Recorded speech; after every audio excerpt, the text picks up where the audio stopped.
La correction des exercices qui sont à faire, je me suis planté, c'est pas mardi 7 avril, mais c'est le vendredi 10. Voilà. Alors, pour le vendredi 10, on avait ces exercices-ci. Le premier, il faut commencer par simplifier les fractions. Alors la première, j'avais déjà mise en dernier. Bon, je m'étais un peu planté, je voulais juste changer un tout petit peu, et bon, voilà, je me suis planté. Je voulais mettre un 21, j'ai mis 63, j'ai mis 27, c'est pas grave. Alors, qu'est-ce que ça signifie simplifier les fractions? Ça veut dire que rendre la fraction plus petite avec des plus petites valeurs, mais une fraction égale.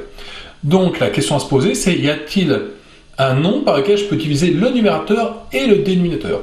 Donc il faut connaître un petit peu ces tables au départ. 27, c'est 3 fois 9. 63, c'est 7 fois 9. Autrement dit, ils sont tous les deux dans la table du 9. Donc je peux tous les deux les simplifier par 9.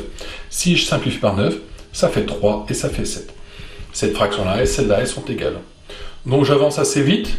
Ici, ils sont tous les deux. Alors soit vous voyez tout de suite que c'est dans la table du 6. Sinon, c'est pas grave. On va se dire qu'ils sont dans la table du 2. Dans la table du 2, je peux tous les deux diviser par 2. Ça fait 21 et ça fait 12. Maintenant, je regarde ceci. Ah, ils sont tous les deux dans la table du 3. Bon, je divise par 3. 7 et 4. Et donc, combien vous aurez... Enfin, si vous avez vu que c'était directement divisé par 6, vous allez directement passer de là à là. Alors, on remarque, divisé par 3, puis par 2, ou divisé par 2, puis par 3, c'est pareil. Deuxième chose, si je divise par 2 puis par 3, j'ai divisé par 6 et pas 5. J'ai divisé par 2 fois 3 et pas 2 plus 3. Donc quand on divise par 2 puis par 3, c'est comme si on avait divisé par 6. On en a déjà parlé quand on a fait l'arithmétique. Ici, il suffit de regarder un petit peu si on a des tables dans lesquelles on trouve ces deux nombres-là. Tout d'abord, ce sont tous les deux des nombres pairs. Donc dès le départ, je peux diviser par 2. Maintenant, c'était pas évident à trouver. Si on a une chance de trouver quelque chose, en fait, le plus simple, c'est de décomposer. Là, alors, soit vous apercevez tous les deux que les deux nombres sont dans la table du 17, si vous connaissez vos tables par cœur, même celle du 17, un peu galère, mais sinon, il suffit de décomposer. Alors, 170, c'est 17 fois 10. 51, il est dans la table du 3, puisque 5 et 1, ça fait 6, 6 est dans la table du 3, donc 51 est dans la table du 3. Donc c'est 3 fois combien? Si vous cherchez, c'est 3 fois 17. Oh, mais dites voir, il n'y aurait-il pas quelque chose qui apparaît? Si, je peux tous les deux les simplifier par 17. Donc il fallait un peu passer par la décomposition. Donc on arrive ici à 10 tiers. Voilà. Allez, j'avance assez vite parce que les exercices de départ, on a déjà fait les mêmes styles.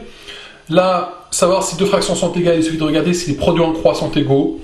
Allez, c'est parti. 2 fois 36, ça fait 72. 8 fois 9, ça fait 72. C'est égal, donc nos produits en croix sont égaux. Même principe, vous faites ce produit-là, vous faites ce produit-là, ils sont égaux, je vous laisse vérifier. Par contre, ici et ici, la question, c'est si jamais je tape de calculatrice, il est possible que calculatrice n'ait pas assez de chiffres pour vous écrire totalement le nombre. Alors on va faire comme la dernière fois, on va juste se poser la question, est-ce que les deux fractions sont égales? On va essayer, pour commencer, d'utiliser la calculatrice. On tape sur une calculatrice, ce calcul-là et ce calcul-là, ils ont l'air égaux, mais on voit qu'ils ne s'arrêtent pas, ces deux nombres-là. Donc, on va essayer de faire les produits en croix. Et si vous regardez les produits en croix, comme la dernière fois, si je multiplie ça et ça, je vais obtenir un 45 091 et puis 50 2021, voilà. Quand je vais multiplier, le dernier chiffre de mon calcul, mais il suffit de regarder, la multiplication des deux derniers chiffres, c'est fait 1 fois 1. Quel que soit le nombre d'avant, mais là, ce que j'obtiendrai, en tout cas, je sais que le dernier chiffre, ça va être mon nombre, il va s'écrire avec un 1 à la fin. Quand je multiplie ça et ça. Alors qu'ici, quand je multiplie ce nombre-là et ce nombre-là, le dernier chiffre que je vais obtenir, il suffit de faire 2 fois 6, allez, je multiplie les deux derniers chiffres. Si vous ne voyez pas pourquoi, je vous conseille de regarder la vidéo précédente de correction. Mais 2 fois 6, ça fait 12, donc le dernier chiffre, quand je multiplie ces deux nombres-là, c'est un 2. Donc les produits en croix ne peuvent pas être égaux. Autrement dit, mes deux fractions ne sont pas égales.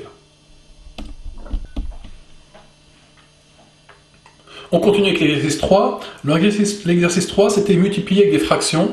Alors je vous invite vraiment à ne pas faire les calculs comme des bourrins. Alors je vais m'expliquer. Prenons le premier calcul. On peut très bien se dire, je fais 9 fois 5, 45, 6 fois 4, 24. Et une fois que j'ai fait ce calcul-là comme un bourrin, me dire, est-ce que je peux les simplifier? Ben ouais, ils sont tous les deux dans la table du 3. Alors 45, c'est combien de fois 3? Déjà, il faut commencer un peu galère. Bon, ça fait 15 fois 3, admettons que je suis bon, puis là, ça fait 8 fois 3. Bon, ok, ça marche, mais vous avez vu que déjà, savoir que 45, c'est 15 fois 3, était peut-être pas forcément évident. Ce qu'il faut faire, c'est simplifier avant le calcul. Alors pour cela, la technique, c'est, avant de multiplier, je regarde si j'ai un nombre au-dessus et un nombre en dessous qui sont dans la même table. Alors 9 et 6 sont dans la même table, ils sont dans la table 3. Donc je peux tous les deux les diviser par 3. Donc je divise par 3 les deux nombres. Et il me reste au-dessus 5 fois 3, ça fait 15. 2 fois 4, ça fait 8. Et j'ai directement le résultat. Avec cette même technique, il y a un calcul débile ici. A, 7 et 7 sont dans la même table, ils sont dans la table du 7. Bon ben je divise par 7, je divise par 7. 3 et 3 sont tous dans la même table. Ah ben je divise par 3. Je divise par 3, il reste 1, je divise par 3, ça fait 1. Ah ben il me reste 1 fois 1 sur 1 fois 1, ben ça fait 1. Et oui, ces deux fractions-là sont inverses l'une de l'autre. Alors on verra plutôt l'année prochaine ce que ça veut dire inverse. Hein. L'inverse, c'est vraiment parce qu'on a inversé les deux nombres. Mais la particularité du nombre et de son inverse, c'est que quand je les multiplie, ça fait 1. Bon. Continuons. Est-ce que ici, j'ai un nombre au-dessus et un nombre en dessous qui sont dans la même table? Oui. 14 et 21, je les connais, ils sont dans la table du 7. 7 fois 2, 14. 3 fois 7, 21. 55 et 22, je pense que vous voyez tout de suite qu'ils sont dans la table du 11. Hein, ils sont écrits avec les mêmes chiffres. Ça, c'est 5 fois 11. Ça, c'est 2 fois 11. Il me reste 2 fois 2, 4. 3 fois 5, 15. Tac. C'est quand même vraiment pratique comme technique. Pareil, et je continue. Ils sont tous les deux dans la table du 5. Donc, ça, c'est 25 fois 5. Ça, c'est 7 fois 5. Et là, ils sont tous les deux dans la table du 8. Je divise par 8, ça fait 1. Je divise par 8, ça fait 8. C'est toujours la même technique. Hein. Il faut trouver s'il y a un nombre au-dessus et un nombre en dessous qui sont dans la même table. Est-ce que j'ai fini? 25, 1, 8, 7. Oui, ils ne sont pas dans la même table. Ok. Ça me fait 25 au-dessus. 5 fois 1, 25. 25 fois 1, 25. Et 8 fois 7, 56. Là, c'est la même chose. Alors, soit vous imaginez que vous mettez sur 1 et vous avez un calcul comme les précédents, soit vous savez qu'il faut multiplier juste par numérateur. Donc, à ce moment-là, l'idée, ça va faire 15 fois 7. Attention, ne peut-on pas simplifier? Si, on pense bien que lui, du coup, c'est comme s'il était un numérateur. Donc, je regarde si 15 et 5 sont dans une même table. Oui, ils sont dans la table du 5. Donc, je peux tous les diviser par 5. 5 divisé par 5, ça fait 1. 15 divisé par 5, ça fait 3. Il me reste 3 fois 7, 21. Sur 1, le sur 1, il ne sert à rien. Et pour finir, même principe. Est-ce que 28 et 12 sont dans une même table? Oui, la table du 4. Donc je divise par 4. Ah, je vais commencer par 15. Je vais commencer plutôt parce que peut-être que vous n'avez pas vu par 4. Je vais faire par 2. Ils sont tous les deux dans la table du 2. Donc ça fait 14 et 6. Et là, je m'aperçois encore qu'ils sont dans la table du 2. Donc ça fait 7 et 3. Si vous avez vu directement qu'il était dans la table du 4, ça marchait aussi. Et vous obtenez exactement la même chose. Il me reste au numérateur 3 fois 7, 3 fois 9, 27 sur 7. Donc la technique de simplifier avant la multiplication est excessivement pratique. On passe aux exercices qui reposent sur une chose. Je l'ai écrit encore dans la dernière visioconférence. Le 2 est un fois. Alors, la Terre a un rayon de 6380 km. Le rayon de la Lune est égal au 3/11e du rayon de la Terre. Calcule les rayons de la Lune. Ben, le rayon de la Lune, c'est 3/11e du rayon de la Terre. Donc, c'est 3/11e de 6380. Donc, c'est 3/11e fois 6380. Je le répète, 3/11e de 6380, c'est 3/11e fois 6380. Donc il fait après prendre la calculatrice. Bon, alors là, on peut peut-être regarder s'ils sont tous les deux dans la table du 11. C'est le cas, mais bon, c'est pas évident après à faire la division par 11. On va le faire comme un bourrin. On va prendre la calculatrice qui va nous faire le taf. Donc je fais 3 fois 6380. Ça me fait 19 140 sur 11, donc divisé par 11. Et puis ça va tomber juste, parce que ça nous fait 1740. Bon, le détail technique à la fin, je m'en fous un peu, hein, c'est juste une division, la calculatrice fait le job. Ce qui m'intéresse, c'est vraiment qu'il fallait comprendre qu'il fallait multiplier. Et c'est le même principe en bas. Michel a un jardin de 1500 m². Le gazon occupe les 2/3 de cette surface. Donc imaginez, je ne sais pas quelle forme ça a. Tiens, forme de rond. Ça ferait très bizarre pour un jardin, mais c'est pas grave. J'en ai les 2/3. Donc le jardin il fait 1500 m². Les 2/3, donc je divise en 3 parts égales. Les 2/3, c'est du gazon. Et ensuite, le potager, les 3/4 de ce qu'il reste. Autrement dit, c'est les 3/4 de cette part-là. C'est-à-dire que cette part-là, il faut que je la découpe en 4. Et là, j'en prends les 3/4. Donc le gazon, le potager, c'est ceci. Quelle superficie a-t-on? Donc autrement dit, la superficie du gazon.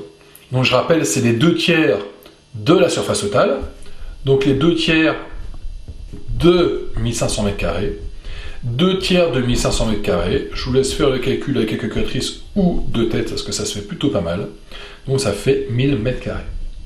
Alors pourquoi? Parce que j'ai pris 1500, j'ai divisé en 3, puis multiplié par 2. J'aurais très bien pu faire 1500 multiplié par 2 et divisé par 3, c'était pareil. Quel est celle du potager? Je rappelle que c'est les 3/4 de ce qu'il reste. J'avais 1000 m² ici avec mes 2 parts de jardin, donc qui sont du gazon. Il me reste donc 500 m². Ça, c'est ce qui reste à côté du gazon. Et de ça, j'en ai les 3/4 qui sont pour le potager. Donc ça, c'est la surface en dehors du gazon. Et après, j'ai plus qu'à faire les 3/4 de 500 m². 3/4 de 500 m².